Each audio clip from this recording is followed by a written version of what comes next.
আসসালামু আলাইকুম সম্মানিত দর্শক শ্রোতা ভাই ও বন্ধুগণ, এখন আপনাদেরকে দেখাচ্ছি অরিজিনাল থাই জাতের পাঙ্গাস মাছের পোনা।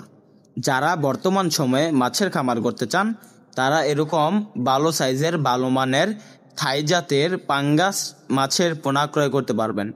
আমাদের পাঙ্গাস মাছের পোনাগুলো পুকুরে মাত্র 4 মাস চাষ করলে 2 থেকে 2.5 কেজি ওজন আসে। তো চাষিবারা পাঙ্গাস মাছের যে পোনাগুলো রয়েছে এগুলাকে খাবার যদি নিজে হাতে বানিয়ে দিতে পারেন তাহলে দেখা যাচ্ছে মাছগুলো চাষে মোটামুটি ভালো ফলাফল আসে। তো চাষিবারা আমাদের ভিডিওতে দেখানো এই নিয়মে আপনারা খাবার বানিয়ে দিবেন, নিজে হাতে বানানো খাবার পুকুরে দিবেন। তো চাষিবারা থাই জাতের যে পাঙ্গাস মাছগুলো রয়েছে এগুলা প্রতি শতাংশে চাষ করতে পারবেন 100 থেকে 150 পিস, কারণ এই মাছগুলার প্রচুর পরিমাণ গ্রোথ আসে।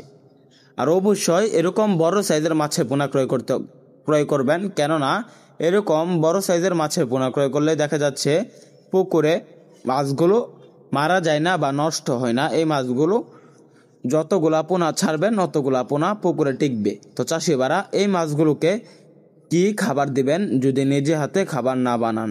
এই মাছগুলোকে দিতে পারবেন 0.5 ফিট খাবার।